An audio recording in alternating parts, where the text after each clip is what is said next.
Code. इसके पहले हम लोग ट्रांसक्रिप्शन डिस्कस कर चुके हैं, उससे रिलेटेड प्रीवियस ईयर में आए हुए कुछ क्वेश्चंस को भी डिस्कस किया है, जिसकी लिंक इस लेक्चर के डिस्क्रिप्शन बॉक्स में दी हुई है, आप लोग इजीली यहाँ से देख सकते हैं। तो आइए स्टार्ट करते हैं जेनेटिक कोड।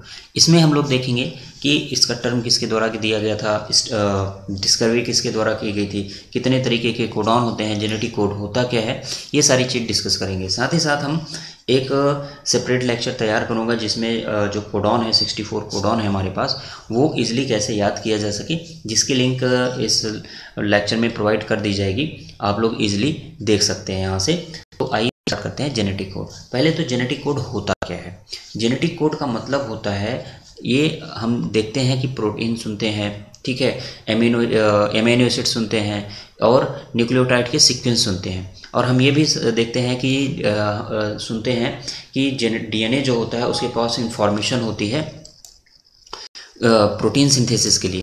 अब वही चीज़ यहाँ पे समराइज़ करेंगे और देखेंगे कि कैसे जो हमारे पास कोडॉन होता है वो इंफॉर्मेशन उसके पास होती है किसके लिए, एसिड की सिंथेसिस के लिए। तो होता क्या है genetic code, it is the relationship between sequence of nucleotide and sequence of amino acid. मतलब अगर हमारे पास मान लीजिए सीक्वेंस ऑफ न्यूक्लियोटाइड है एडेनिन, यूरेसिल, ग्वानिन, ठीक है, ये हमारे पास न्यूक्लियोटाइड का सीक्वेंस है। अब इन्हीं न्यूक्लियोटाइड के सीक्वेंस को हम लोग तीन न्यूक्लियोटाइड के सीक्वेंस को हम लोग क्या बोल देंगे, कोडॉन बोल देंगे। क्या बोल देंगे, कोडॉन बोलेंगे। अब ये न्यूक्लियोटाइड के सीक्वेंस जब इस फॉर्म में प्रेजेंट होंगे तब वो किसी न किसी एमिनो एसिड के सिंथेसिस के लिए इनके पास इंफॉर्मेशन हुई। जैसे AUG के पास इंफॉर्मेशन होती है मेथियोनिन अमाइनो एसिड सिंथेसिस के लिए। किसके लिए होती है, मेथियोनिन अमाइनो एसिड की सिंथेसिस के लिए इसके पास क्या होती है, इंफॉर्मेशन होती है। तो आप देखिए कि कैसे न्यूक्लियोटाइड का सीक्वेंस अरेंज होकर के एक एमिनो एसिड को कोड कर रहा है। अब आप समझ गए कि क्यों हम कहते हैं कि डीएनए के पास जो है इंफॉर्मेशन होती है किसी एक अमाइनो एसिड, या अमाइनो एसिड आगे चल के क्या बना लेगा, प्रोटीन बना लेगा। तो इस तरीके से अगर हम इस टर्म को देखें तो इसको हम लोग बोलेंगे जेनेटिक कोड। अब यहाँ पे देखिए क्यों रिलेशनशिप बोल रहे हैं, क्योंकि ये जो न्यूक्लियोटाइड का सीक्वेंस है वो किसके लिए इंफॉर्मेशन रख रहा है, किसी एक अमीनो एसिड की सिंथेसिस के लिए। इसी तरीके से जो हमारे पास कोडॉन होंगे, मान लीजिए एग्जांपल के लिए UUU, वहाँ पे 3 यूरेसिल के न्यूक्लियोटाइड हैं सीक्वेंस में अरेंज हुए ट्रिपलेट के फॉर्म में, और वो फेनिलएलानाइन को कोड करेंगे। अभी हम लोग एक टेबल है दी गई है जिसके द्वारा इसको और अच्छे तरीके से समझा जा सकता है। बट अभी आप देखिए कि जेनेटिक कोड होता क्या है। तो जेनेटिक कोड आपने देखा क्या होता है, relationship between sequence of nucleotide and sequence of amino acid. मतलब अब अगर हम लोग यहाँ पे न्यूक्लियोटाइड का सीक्वेंस चेंज करते चले जाएंगे और हमेशा ट्रिपलेट के फॉर्म में रहेगा। अब ये हम लोग साइलेंट फीचर देखेंगे तो वहाँ पे देखेंगे कि क्या इसका नेचर होता है। तो वहाँ पे अगर हम क्या करते चले जाएंगे, न्यूक्लियोटाइड का सीक्वेंस चेंज करते चले जाएंगे तो एमिनो एसिड जो हमारी होती जाएगी वो डिफरेंट हमको एमिनो एसिड मिल जाएगी। ये जो टर्म दिया गया था वो किसके द्वारा दिया गया था, जॉर्ज गैमो के द्वारा दिया गया था, ठीक है।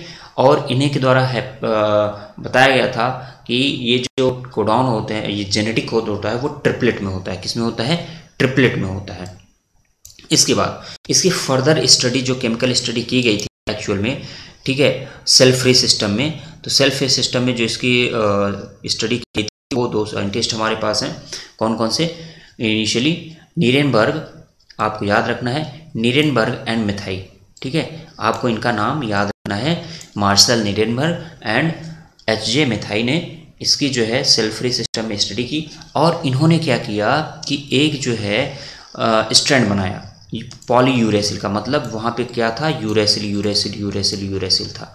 और अब इन्होंने क्या किया कि देखा कि जो यूरेसिल ट्रिपलेट फॉर्म में है, अब यूरेसिल किसको कोड करेगा, यूरेसिल करता है फेनिलएलानाइन को। तो उन्होंने देखा कि उनको एक अमीनो एसिड मिल रहा था, क्या मिल रहा था, ट्रांसलेशन प्रोसेस के बाद फेनिलएलानाइन मिल रहा था। क्या मिल रहा था, फेनिलएलानाइन। तो जो जॉर्ज गैमो ने बताया था कि ये ट्रिपलेट के फॉर्म में होते हैं, इसी को सेल फ्री सिस्टम में इन्होंने जब देखा तो इनको मिला कि वाकई में जो इनके पास पॉलीयूरेसिल के स्ट्रैंड से अमीनो एसिड मिल रहा था वो क्या मिल रहा था, वो इनको मिल रहा था फेनिलएलानाइन। इसी तरीके से हरगोविंद खुराना, ठीक है, हरगोविंद खुराना ने क्या किया, कोपॉलीमर लिया कोपॉलीमर मतलब यहाँ पे उन्होंने साइटोसिन और यूरेसिल का एक स्ट्रैंड लिया। क्या लिया? साइटोसिन और यूरेसिल का स्ट्रैंड लिया और इन्होंने देखा कि इनको दो तरीके का अमीनो एसिड मिल रहा है। क्या मिल रहा है? दो तरीके का अमीनो एसिड मिल रहा है। कौन कौन सा अमीनो एसिड मिल रहा था इनको? Leucine and serine. क्यों? क्योंकि हमको पता है कि जो CUC होगा वो किसको कोड करेगा? ल्यूसिन अमीनो एसिड को, और यहाँ पे UCU करेगा किसको? करेगा सेरिन को। अब कैसे कर रहा था? अब ये देखिए यहाँ पे क्या है हमारे पास, जो सीक्वेंस इन्होंने लिया था हरगोविंद खुराना। अच्छा, आपको ये एग्ज़ाम में याद रखना है कि जो हरगोविंद खुराना ने चेन ली थी वो किन नाइट्रोजनस बेस की थी? तो यहाँ पे कौन से हमारे पास है? साइटोसिन और यूरेसिल की। और इन्होंने निरेनबर्ग और मिथाई ने क्या किया था? पॉलीयूरेसिल आरएन, मतलब यूरेसिल यूरेसिल यूरेसिल की चेन ली थी। ठीक है, तो ये चीज़ें आपको याद रखनी है। तो यूरेसिल यूरेसिल की चेन लेंगे तो हमें क्या मिलेगा? फेनिलएलानाइन मिलेगा। और कोपॉलीमर लेंगे, कोपॉलीमर मतलब साइटोसिन यूरेसिल की चेन लेंगे तो दो अमीनो एसिड मिलेंगे। कौन कौन से? Leucine and serine. अब देखिए CUC, अगर यहाँ से स्टार्ट करें CUC, फिर दूसरा क्या हो जाएगा? UCU, फिर CUC, फिर UCU। तो आपको देखिए CUC किसको कोड करता है? ल्यूसिन को। और सेरिन को कोड कौन करेगा? UCU। तो आपको ये चीज़ याद रखनी है। अच्छा, अब ये जो हमारे पास जेनेटिक एविडेंस है, ठीक है, genetic evidence of triplet nature of code given by Francis Crick, Sydney Brenner and colleagues इनके थे, जैसे एक है हमारे पास वाट्स टॉबिन, इनके द्वारा इसका जेनेटिक एविडेंस बताया गया था। इन्होंने क्या किया था? इन्होंने केमिकल यूज किया था प्रोफ्लेविन ऑन T4 बैक्टीरियोफेज। किसके ऊपर यूज किया था? प्रोफ्लेविन यूज किया था T4 बैक्टीरियोफेज के ऊपर। और इन्होंने देखा था कि इनको क्या मिल रहा था? म्यूटेशन देखने को मिल रहा था। ठीक है, तो अब यहाँ से इन्होंने क्या किया? इन्होंने जेनेटिक एविडेंस बताया of triplet nature code given by किसके द्वारा? Francis Crick, Sydney Brenner and Watt Tobin. तो आपने देखा, और इन्होंने कौन सा केमिकल यूज किया था? प्रोफ्लेविन। किसके ऊपर यूज किया था? बैक्टीरियोफेज। कौन सा बैक्टीरियोफेज? T4 bacteriophage. ओके, फिर अब एक साइंटिस्ट और थे सेवेरो ओका। इन्होंने डिस्कवर किया पॉलीन्यूक्लियोटाइड फॉस्फोराइलेज। ठीक है, ये क्या करता था? ये करता था कि आरएनए कह सकते हैं आरएनए का स्ट्रैंड प्रोड्यूस करता था टेम्पलेट इंडिपेंडेंट मैनर में। जैसे हम लोग वहाँ पे देखते थे ना पॉलीमरेज, तो वहाँ पे क्या करता था? वहाँ पे भी जैसे एडनिन जो है टेम्पलेट इंडिपेंडेंट मैनर में करता था, तो ऐसे ही यहाँ पे भी क्या करते हैं कि इन्होंने एक एंजाइम डिस्कवर किया पॉलीन्यूक्लियोटाइड फॉस्फोराइलेज। और पॉलीन्यूक्लियोटाइड फॉस्फोराइलेज जो है वो क्या करता था? वो प्रोड्यूस करता था कैसा? RNA strand without any template, या हम कह सकते हैं टेम्पलेट इंडिपेंडेंट मैनर में। फिर आगे देखते हैं कोडॉन क्या होता है। The genetic code is a triplet code called codon. मतलब जो हमारे पास जेनेटिक कोड है, अगर वो ट्रिपलेट फॉर्म में प्रेजेंट है तो उसको हम क्या बोल देंगे? कोडॉन। जैसे अब मान लीजिए यहाँ पे आप क्या दिया गया है? मान लीजिए यहाँ पे इस तरीके से AUCCUG इस तरीके से दिया गया है न्यूक्लियोटाइड का सीक्वेंस। अगर ये यही ट्रिपलेट में प्रेजेंट हो इस तरीके से, तो इन्हें हम क्या बोलेंगे? कोडॉन बोलेंगे। ठीक है, तो genetic code is a triplet code called codon. तो हमारे पास क्या होगा? जो न्यूक्लियोटाइड का सीक्वेंस होंगे ट्रिपलेट फॉर्म में, उसको हम क्या बोलेंगे? कोडॉन बोलेंगे। अब कुछ सैलेंट फीचर ऑफ कोडॉन, मतलब क्या फीचर हैं हमारे पास कोडॉन के। तो कोडॉन जो होता है ट्रिपलेट इन नेचर होता है। आपने देखा कि अगर मान लीजिए आपको सीक्वेंस ऑफ न्यूक्लियोटाइड दिया हुआ है और आपको बोल दिया जाए कि कितने codon, how many codon present in the chain, तो आपको जितना भी न्यूक्लियोटाइड दिया हुआ है डिवाइडेड बाई 3 कर दीजिए। मान लीजिए यहाँ पे हमारे पास टोटल न्यूक्लियोटाइड दिया हुआ है 12 न्यूक्लियोटाइड दिया हुआ है। इस तरीके से रेंज है AUCG, ठीक है, ACC, इस तरीके से 12 न्यूक्लियोटाइड अगर दिया है फॉर एग्जांपल, तो आपको अगर ये पूछ ले how many codons present in this chain, तो आपको डिवाइडेड बाई 3 कर देना है। ठीक है, क्यों? क्योंकि आपको नंबर ऑफ कोडॉन पूछ रहा है। क्यों? क्योंकि हमें पता है कि कोडॉन किस फॉर्म में होता है, ट्रिपलेट के फॉर्म में होते हैं, मतलब 3 न्यूक्लियोटाइड का सीक्वेंस जो होगा वो कोडॉन कहलाएगा। अच्छा, ये कहाँ पे प्रेजेंट हो? कोडॉन क्या हम डीएनए के न्यूक्लियोटाइड को बोलेंगे? नहीं, जो हमारे पास एमआरएनए बना था ना ट्रांसक्रिप्शन प्रोसेस के थ्रू। क्यों हम इसको ट्रांसक्रिप्शन के बाद ही पढ़ रहे हैं? क्यों? क्योंकि ये जो कोडॉन होगा वो एमआरएनए पे प्रेजेंट न्यूक्लियोटाइड के सीक्वेंस होंगे ट्रिपलेट के फॉर्म में। ओके, ये चीज़ आपको भूलनी नहीं है, बहुत बार पूछा है कि sequence of nucleotide of mRNA is known as codon. ठीक है, अब ये ट्रिपलेट के फॉर्म में होंगे तो हमें क्या पता है, ठीक है, कि जो कोडॉन होते हैं वो कितने होते हैं। हमारे पास टोटल जो अमीनो एसिड होते हैं 20 जो है, होने को तो बहुत होते हैं, लेकिन जो हमारे पास सेल में मेटाबॉलिक एक्टिविटी के लिए इंपॉर्टेंट रोल प्ले करते हैं वो 20 अमीनो एसिड हैं। अब इसको कोड करने के लिए जो हमारे पास नंबर ऑफ कोडॉन होंगे वो हमारे पास होते हैं 61 आउट ऑफ 64। जो टोटल हमारे पास क्या कहते हैं परम्यूटेशन कॉम्बिनेशन के बाद जो टोटल हमें कोडॉन मिला है 4 नाइट्रोजनस बेस का, वो मिला है 64। कितना मिला है? 64। क्यों? क्योंकि हमें पता है कि हमारे पास कितने नाइट्रोजनस बेस हैं? 4, एडेनिन, ग्वानिन, साइटोसिन, यूरेसिल। अब इन्हीं को ऐसा हमें कॉम्बिनेशन बनाना है कि ये जो 20 अमाइनो एसिड हैं वो कोड हो जाएं। क्या हो जाएं? 20 अमाइनो एसिड कोड हो जाएं। तो अगर हम मान लीजिए एडेनिन, ग्वानिन, साइटोसिन और यूरेसिल को मान लीजिए सिर्फ एडेनिन, अगर आप कहें कि एडेनिन जो है एक अमीनो एसिड को कोड करता है, तो टोटल 4 नाइट्रोजनस बेस में से कितने जो है हमको अमीनो एसिड मिलेंगे? 4 ही मिलेंगे। अगर मान लीजिए चलिए इनका हम डबलेट भी बना लें कि एडेनिन ग्वानिन जो है अमीनो एसिड को कोड करेगा, एडेनिन, साइटोसिन, एडेनिन, यूरेसिल, तो इस तरीके से कितने मिलेंगे आपके पास? ज़्यादा से ज़्यादा कितने कॉम्बिनेशन हो जाएंगे? 16 कॉम्बिनेशन हो जाएंगे, तब भी हमारे पास क्या हो जाएगा? टोटल अमाइनो एसिड कोड नहीं हो रहे हैं। तो इस तरीके से जब हम ट्रिपलेट में आ गए, मतलब AGC, मतलब ट्रिपलेट का कॉम्बिनेशन बनाना स्टार्ट किए, जितने भी वैल्यू कॉम्बिनेशन बन सकते हैं, तब हमको मिला कि जो हमारे पास टोटल कोडॉन है वो 64 है। अब ये 64 20 अमाइनो एसिड को कोड कर सकते हैं। और दूसरी चीज़ ये भी याद रखनी है कि इन 64 में से सिर्फ और सिर्फ 61 कोडॉन ही क्या करते हैं? अमीनो एसिड को कोड करते हैं। 3 जो है वो स्टॉप कोडॉन होते हैं। 3 क्या होते हैं? स्टॉप कोडॉन होते हैं। मतलब वो 3 अमीनो एसिड को कोड नहीं करते, उनके लिए कह सकते हैं हमारे पास कोई अमीनो एसिड नहीं होता। ओके, मतलब out of 64, 61 codes for amino acid and 3 act as a stop codon. अब समझ में आया कि ये ट्रिपलेट के फॉर्म में होते हैं।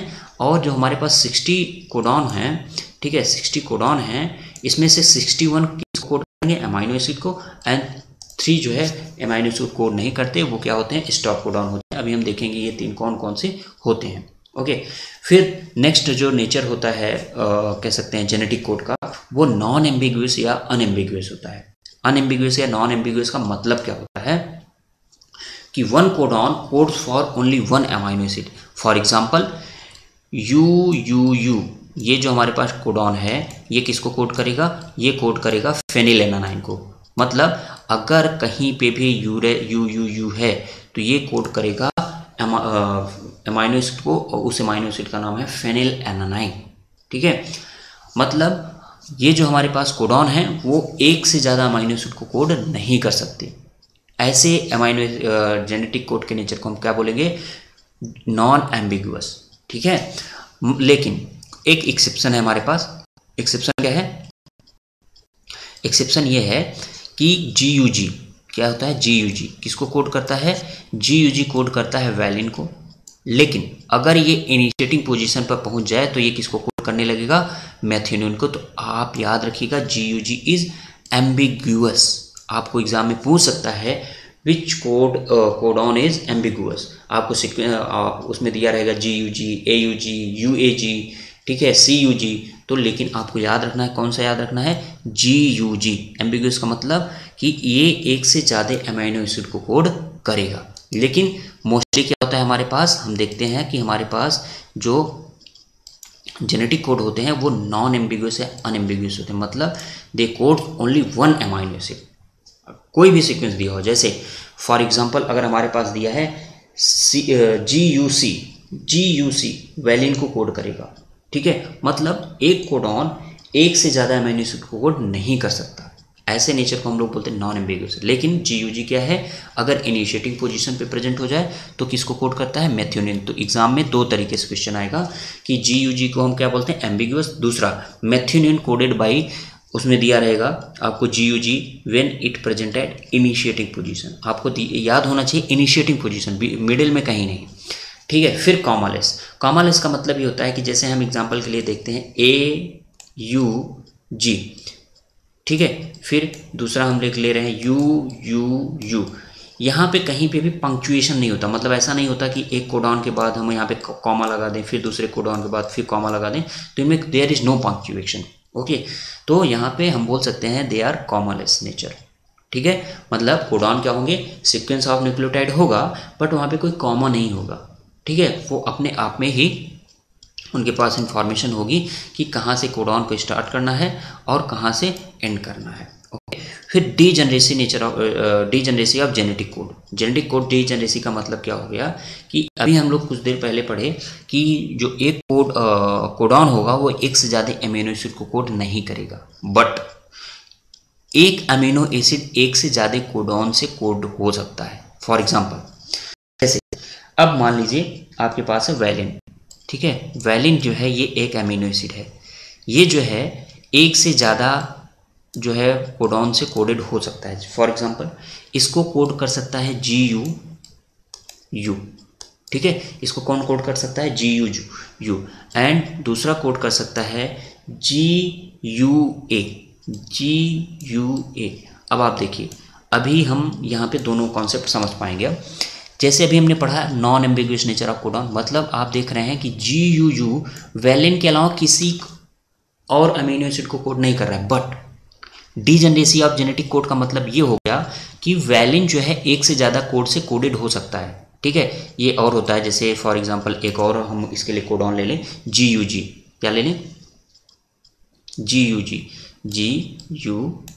अब देखिए ये सारे कोडॉन क्या है, अलग अलग हैं, लेकिन जैसे GUU है तो वैलिन को कोड करेगा, ऐसा नहीं है कि मेथियोनिन या ट्रिप्टोफैन को भी कोड करेगा, नहीं। बट वैलिन जो है एक से ज़्यादा कोडॉन से कोड हो सकता है, 4 होते हैं, यहाँ पे मैंने 3 ही लिखा है बस समझने के लिए। तो आप देखिए वैलिन जो है एक से ज़्यादा कोडॉन से कोडेड हो रहा है कि नहीं हो रहा है, इसको हम लोग बोलते हैं डीजनरेसी ऑफ जेनेटिक कोड। यहाँ पे डीजनरेट हो मतलब डीजनरेसी नेचर शो किया जा रहा है अमीनो एसिड के द्वारा, मतलब एक अमीनो एसिड एक से ज़्यादा कोडॉन से कोडेड हो सकता है, ठीक है। मतलब some amino acid coded by more than 1 codon, but कुछ ऐसे हैं जो कि सिर्फ और सिर्फ एक ही कोडॉन से कोड हो सकते हैं। फॉर एग्जांपल मेथियोनिन, वो सिर्फ और सिर्फ AUG से ही कोड होगा, ओके। बस वहाँ पे जब GUG इनिशिएटिंग पोजीशन पे आएगा तभी जो है कोड होगा। ट्रिप्टोफैन जो है कोड होता है किसके द्वारा, UGG से। किसके द्वारा कोड होता है, UGG से। तो हम यहाँ पे देखिए मेथियोनिन किसके द्वारा कोड हो रहा है, AUG से, एंड ट्रिप्टोफैन किसके द्वारा कोड हो रहा है, UGG से, ठीक है। इसको हम लोग बोलते हैं डीजनरेसी ऑफ जेनेटिक कोड। मतलब कुछ अमाइनो एसिड ऐसे हैं जो कि एक से ज़्यादा कोडॉन से कोडेड हो सकते हैं, बट 2 अमाइनो एसिड हमारे पास नाम आपको याद रखना है।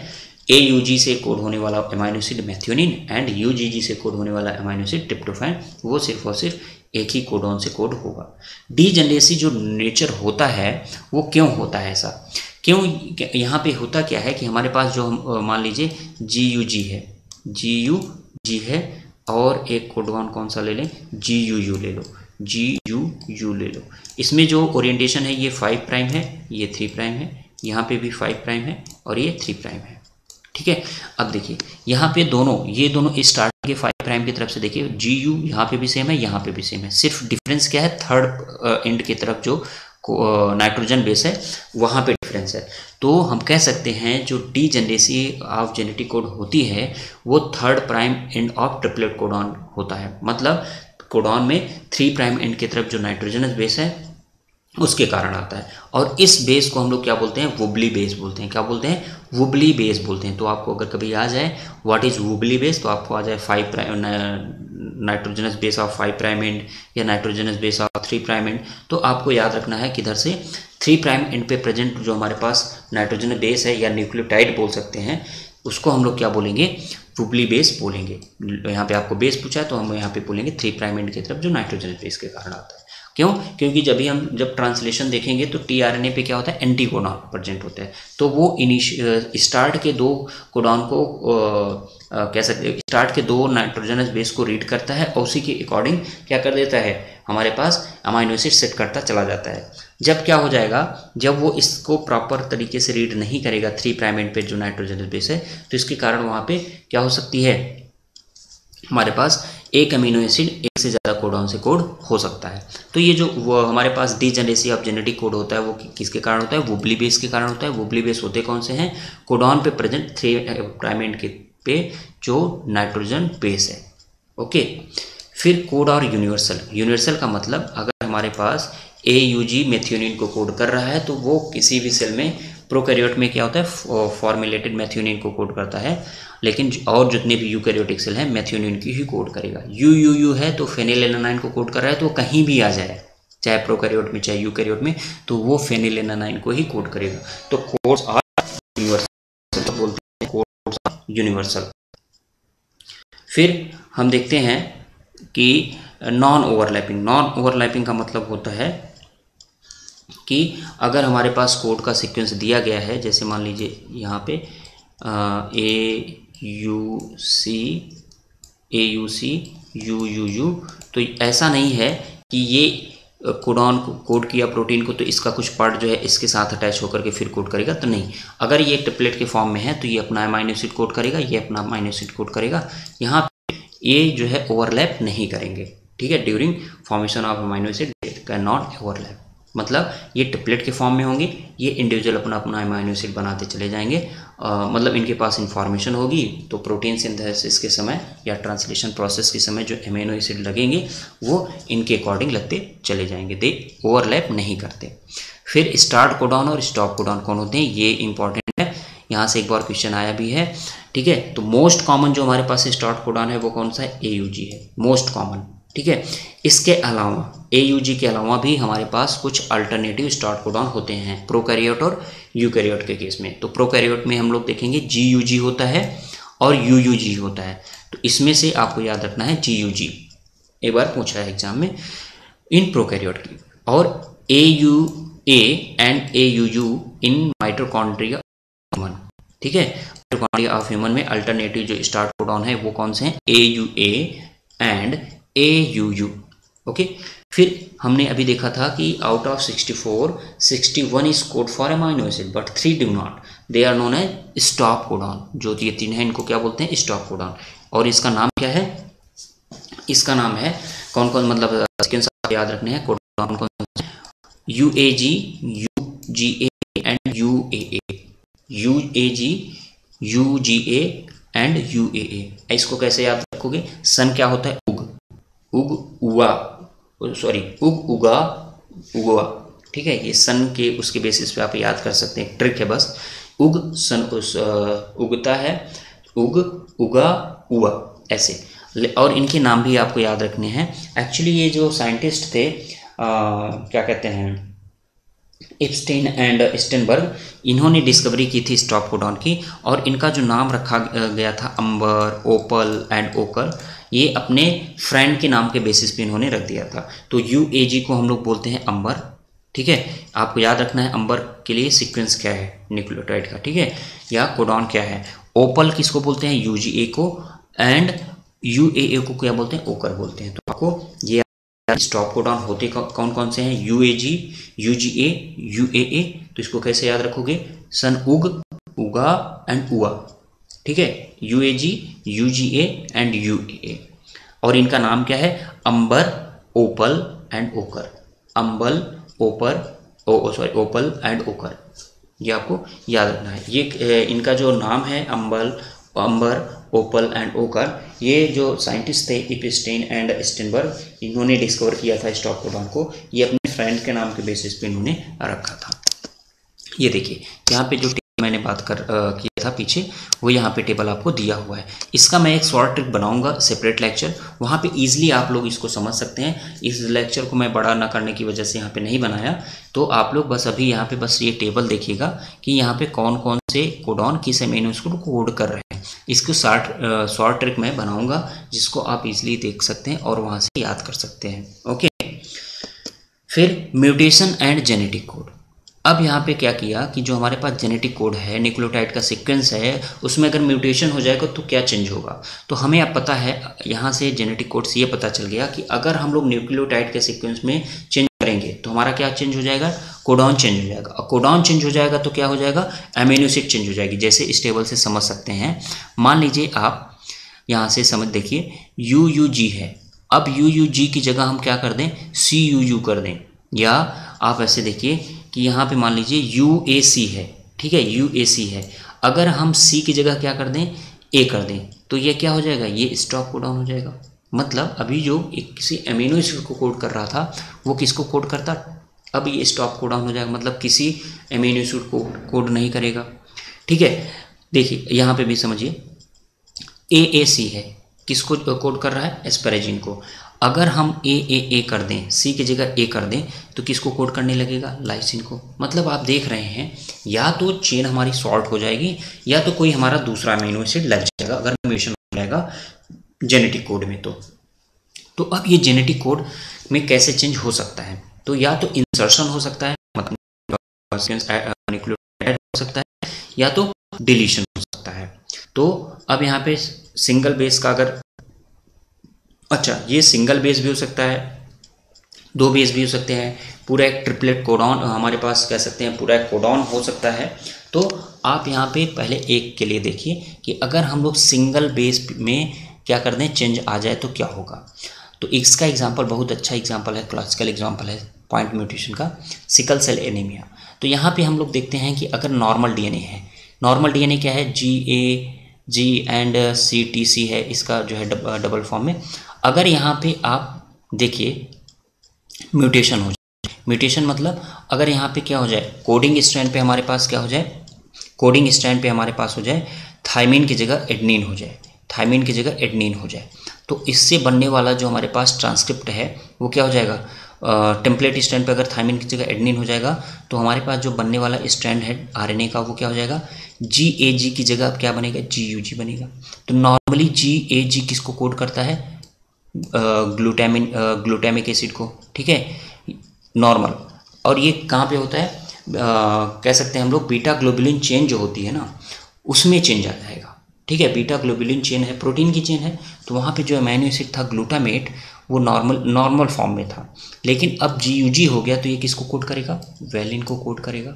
मतलब अब देखिए ग्लूटामेट से क्या हो गया, कौन सी अमीनो एसिड लग गई, वैलिन लग गई। मतलब हमने क्या, मतलब यहाँ पे सिर्फ क्या हुआ, एक म्यूटेशन हुआ एक नाइट्रोजनस बेस का, मतलब थायमिन अगर चेंज हो गया तो यहाँ पे हमारे पास क्या हो जाएगा, थायमिन जगह आ जाए, ठीक है, थायमिन जगह एडेनिन आ जाए। अगर ये टेम्पलेट स्ट्रैंड का काम कर रहा होगा ये स्ट्रैंड, तो ये क्या करेगा, ये इस RNA को स्ट्रैंड में, RNA स्ट्रैंड में इस कोड को, इस न्यूक्लियोटाइड सीक्वेंस को कोड करने लगेगा। और यहाँ पे जो अमीनो एसिड बन रही थी ग्लूटामेट वो किसका फॉर्मेशन करने लगेगी, वैलिन का करने लगेगी। अब तो जो चेन में अगर हमारे पास क्या आ जाएगी, ग्लूटामेट में की जगह क्या लग जाएगा, वैलिन लग जाएगा। तो आप देख रहे हैं कि कैसे एक न्यूक्लियोटाइड के सिर्फ चेन से पूरा का पूरा अमीनो एसिड डिस्टर्ब हो गया और हमारे पास पूरी प्रोटीन डिस्टर्ब हो जाएगी, और हमारे पास जो सेल का नेचर है ब्लड सेल का वो क्या हो जाएगा, चेंज हो जाएगा। ठीक है, तो इसी तरीके से अगर हम लोग तीनों में मतलब पूरा का पूरा कोडॉन ही पूरा चेंज कर दें या इंसर्ट कर दें या डिलीट कर दें तो क्या हो जाएगा। तो यहाँ पे जब अगर हम लोग पूरे एक कह सकते हैं कोडॉन को इंसर्ट या डिलीट करेंगे तो वहाँ पे हमारे पास पूरे एक अमीनो एसिड जो है डिलीट हो जाएगा। फॉर एग्जांपल जैसे हमारे पास क्या है, UUU है, AUC है, GGG है, ठीक है, ये किसको कोड करता है, UU करता है फेनिलएलानाइन को, AUC करेगा आइसोल्यूसिन को, GGG करेगा ग्लाइसिन को। ठीक है, अगर यहाँ पे क्या कर दें, एक जो है कोडॉन को ऐड कर दिया जाए, इंसर्ट कर दिया जाए, GUC हो जाए, ठीक है, तो क्या हो जाएगा, हमारे पास जो अमीनो एसिड की चेन है वो बढ़ जाएगी। क्यों, क्योंकि यहाँ पे हमने एक पूरा का पूरा कोडॉन को क्या किया है, इंसर्ट कराया है। ठीक है, इसके पहले जहाँ पे हम लोग एक कोडॉन को इंसर्ट कराते हैं उसके पहले कोई इफेक्ट नहीं पड़ेगा, उसके बाद जो है बस क्या होगा, कि एक अमीनो एसिड इन सबके बीच आ जाएगा। इसके बाद भी अमीनो एसिड के सीक्वेंस में कोई चेंज, अमीनो एसिड के सीक्वेंस में कोई चेंज नहीं पड़ेगा। तो ये आपको स्टेटमेंट ये समझना है यहाँ पे कि अगर हम लोग एक कोडॉन इंसर्ट कराते हैं तो उसके पहले और उसके बाद अमीनो एसिड के सीक्वेंस में कोई चेंज नहीं आता, बस एक अमीनो एसिड इंक्रीज हो जाता है, ठीक है। लेकिन अभी पहले देखिए, अगर यही क्या होता कि हम एक न्यूक्लियोटाइड सीक्वेंस अगर ऐड करा रहे हैं या रिमूव कर दें तो अमीनो एसिड का पूरा सीक्वेंस चेंज हो जाएगा, ठीक है। मे बी अमीनो एसिड की चेन जो है वो शॉर्ट हो सकती है, या हम कह सकते हैं कि अगर हम लोग एक एक न्यूक्लियोटाइड बढ़ाएं तो वहाँ पे अमीनो एसिड का पूरा सीक्वेंस चेंज हो जाएगा, ठीक है। कैसे अगर जहाँ पे इंसर्ट करा रहे हैं उसके पहले अगर हमारे पास मान लीजिए यहाँ पे फॉर एग्जांपल ऐसे देखिए, अगर मान लीजिए ये हमारे पास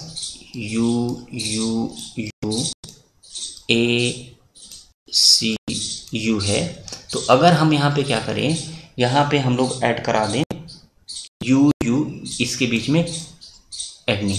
तो अभी देखिए, अगर हम जब तक ऐड नहीं था तब तक क्या हो रहा था, फेनिलएलानाइन बना रहा था, और दूसरा वाला क्या बनाएगा, क्या है ACU क्या बना रहा है, ACU बना रहा है थ्रियोनिन को। ACU किसको बना रहा है, थ्रियोनिन को। तो यहाँ पे फेनिलएलानाइन और थ्रियोनिन बन रहा है। बट अगर हम लोग दो न्यूक्लियोटाइड के बाद तीसरा न्यूक्लियोटाइड जो है ऐड कर दें और वो क्या है, एडनिन, तो यहाँ पे अब फेनिलएलानाइन ना बन करके पहले क्या बनेगा, ल्यूसिन बनेगा, क्योंकि हमको पता है कि UUA किसको कोड करता है, ल्यूसिन को कोड करता है, ओके। तो आपने देखा कि अगर न्यूक्लियोटाइड ऐड कर रहे हैं बीच में कहीं पे भी, तो वहाँ पे क्या हो जा रहा है, वहाँ पे न्यूक्लियोटाइड में चेंज हो रहा है, तो पूरा का पूरा अमीनो एसिड का सीक्वेंस चेंज हो रहा है from the point of addition of nucleotide. But अगर हम लोग क्या कर रहे हैं, न्यूक्लियोटाइड को ऐड कर कोडॉन को ऐड कर रहे हैं, तो न्यूक्लियोटाइड अमीनो एसिड के उसमें कोई चेंज नहीं आ रहा है। बस क्या हो रहा है कि जहाँ पे हमारे पास कोडॉन ऐड होता है, बस वहाँ पे एक अमीनो एसिड बढ़ जाता है, उसके पहले और उसके बाद अमीनो एसिड के सीक्वेंस में कोई चेंज नहीं आता। बट जब आप सिंगल न्यूक्लियोटाइड जब ऐड करते हो या सिंगल न्यूक्लियोटाइड चेंज होता है, वो पूरा का पूरा न्यूक्लियोटाइड जो है या अमीनो एसिड सीक्वेंस चेंज हो जाता है। ये आप यहाँ से इजीली देख सकते हो। तो इस तरीके से आप लोग कॉन्सेप्ट को देखते रहिए और जो इम्पॉर्टेंट पॉइंट है उसको नोट डाउन करिए और याद करिए। हम सेपरेट लेक्चर क्वेश्चन के भी तैयार करते चलेंगे साथ में, जिससे आपका कॉन्सेप्ट और ज़्यादा क्लियर हो। और आप लोग बस काम ये करिए कि जो इम्पॉर्टेंट पॉइंट है उसको याद करिए और नोट डाउन करिए कहीं पे, और ज़्यादा से ज़्यादा MCQs सॉल्व करिए। तो इससे क्या होगा कि आपका कॉन्सेप्ट क्लियर होता जाएगा। Okay, thank you.